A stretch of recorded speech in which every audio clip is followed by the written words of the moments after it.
안녕하세요. 운동학자입니다. 오늘은 스피드와 스포츠 기술 습득의 최적화를 위한 훈련의 배열에 대해 알아보겠습니다. 이번 영상은 조나탄 젠스와 칼 디 스코치님의 아티클을 기반으로 만들었습니다. 영상의 내용은 선수 본 스포츠 훈련 세션 내용을 최적화하기 위한 방법입니다. 신체 능력 강화에만 집중한 훈련 세션에서는 아예 스피드 블록이 따로 존재하기 때문에 이 방법을 적용할 필요 없이 훈련 블록을 스케줄대로 진행해 주시면 됩니다. 결론부터 말씀드리자면 스피드와 스포츠 스킬을 향상시키는데 최적의 시기는 웜업 직후, 즉 근신경계의 피로도가 가장 낮을 때입니다.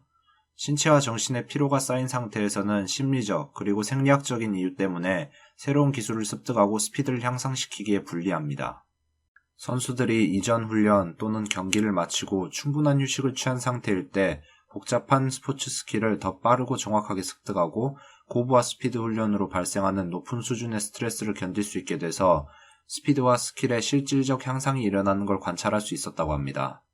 더 빨라지기 위해서는 생명체의 속도 한계치에 근접한 속도를 내야 합니다. 최대 속도 한계치를 높이도록 유도하는 강하고 집중적인 형태의 스트레스가 필요하단 말이죠. 피로가 쌓인 상태로는 그런 능력을 낼 수가 없습니다. 최대 속도에 근접한 속도는 당연히 나오지 않고 선수를 무리하게 몰아붙이면 부상 위험만 높아집니다. 필요한 선수를 굴리면 선수의 절대 속도의 한계치를 높이는 게 아니라 필요한 상태에서 움직이는 능력을 기르게 됩니다.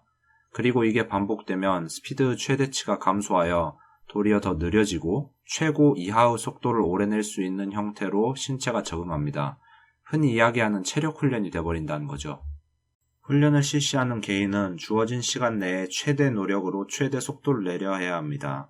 이를 위해서는 초시계를 이용하거나 장비를 이용해 시간 기록이나 동작의 실제 속도를 측정하는 게 좋습니다. 본인의 기록을 깨려는 도전 정신이 생기고 같이 훈련하는 다른 선수들과의 경쟁심도 일으킬 수 있어 더 좋은 기록을 내도록 유도하기 때문입니다. 또 기록은 속도 저하에 따른 다음 훈련 일정 책정에도 중요한 역할을 합니다. 선수의 속도가 줄어들기 시작하면 더 이상 스피드를 향상시킬 수 없기 때문에 스피드 훈련을 중단해야 합니다. 중단 시점은 초수나 속도가 몇 % 정도 줄었나를 기준으로 설정합니다. 많은 선수들이 중단 시점에도 힘들어하거나 숨이 차는 기색을 안 보일 가능성이 높고 훈련을 더 진행하고 싶어 할 겁니다. 그래도 중단해야 합니다. 때로는 덜하는 게 더하는 효과를 내는 법이죠. 훈련의 형태는 선수의 주 종목과 가장 흡사한 형태의 민첩성 훈련이나 가속 또는 최대 속도에 중점을 둔 운동들을 위주로 선정합니다.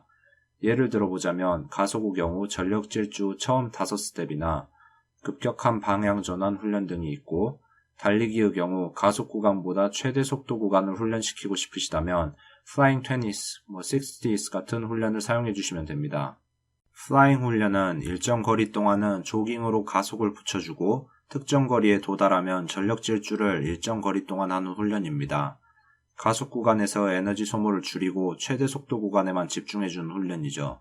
당연히 가속 구간의 기록은 포함시키지 않고 최대 속도를 낼 때의 초수나 속도만 기록을 해줍니다. 지금 보시는 표는 효율적 스피드 향상을 위한 훈련 초수와 휴식 시간 그리고 횟수 가이드라인입니다. 각 초수가 한 회입니다. 가령 크라우칭 스타트 자세에서 스타트를 끊고 3초 동안 달렸다면 그 3초가 한 회라는 겁니다. 선수 개인 능력과 스포츠 특성에 따라 스피드 훈련의 초수와 휴식 시간, 반복 횟수가 달라질 수 있습니다. 스피드 훈련을 마치고 실제 스포츠 훈련으로 전환이 자연스럽게 일어나도록 하기 위해서 스피드 훈련 마지막 횟수에 스포츠 동작을 넣어주는 것도 좋습니다.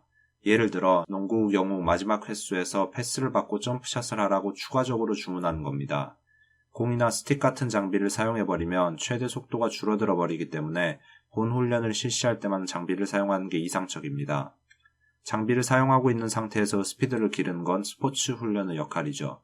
스피드 훈련은 신체가 아무런 제약 없이 순수하게 발휘할 수 있는 최대의 속도를 위한 훈련이라는 걸 잊지 말아야 합니다. 이번에는 기량 감소별 훈련 세션 이격에 대해 알아보겠습니다. 기록 감소의 기준 요소는 시간, 즉 초수입니다.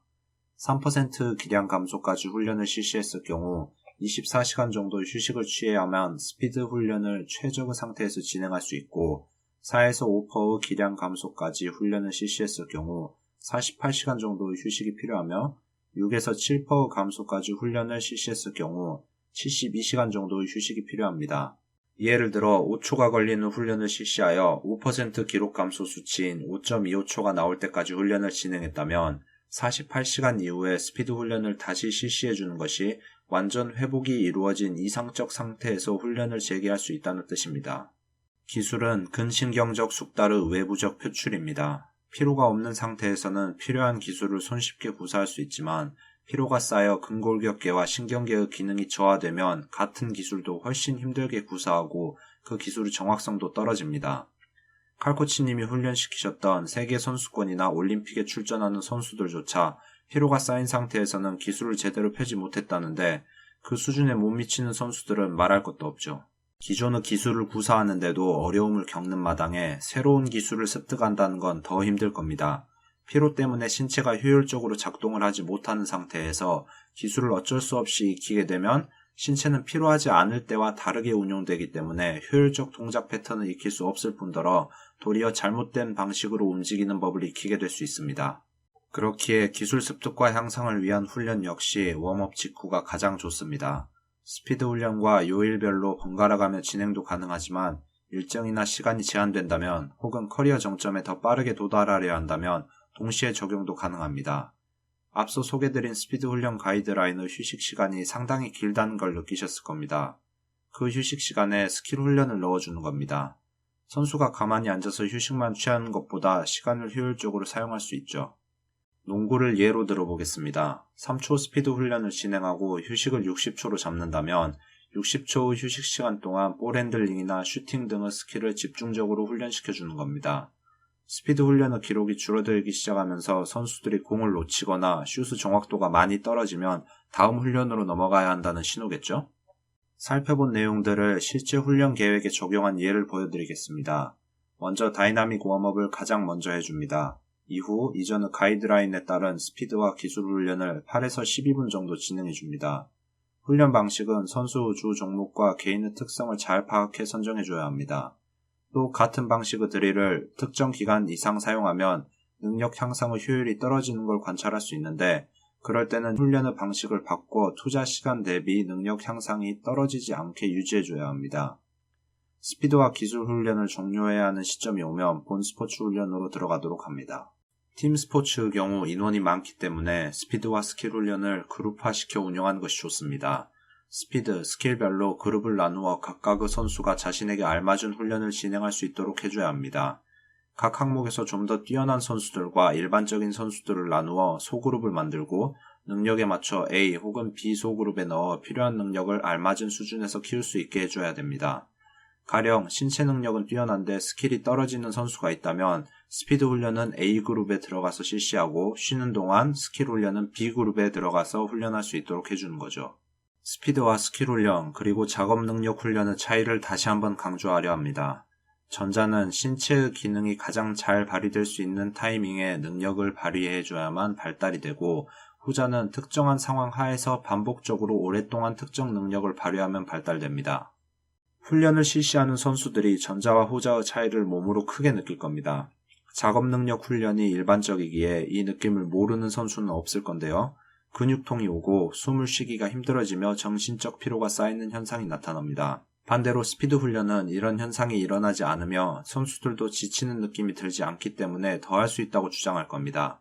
심지어 지도자들도 선수들의 기록 감소 폭을 확인했다 하더라도 너무 작은 숫자이기 때문에 한두 번 정도 더 밀어붙이고자 하는 욕심이 생길 수밖에 없습니다. 하지만 이때 정확하게 멈춰줘야 합니다. 스피드와 스킬 훈련이 작업 능력 훈련과 비슷해지기 시작하는 순간 신체의 적응은 전혀 다른 방향으로 일어나기 시작하며 능력의 발달에 지장이 생기기 때문입니다.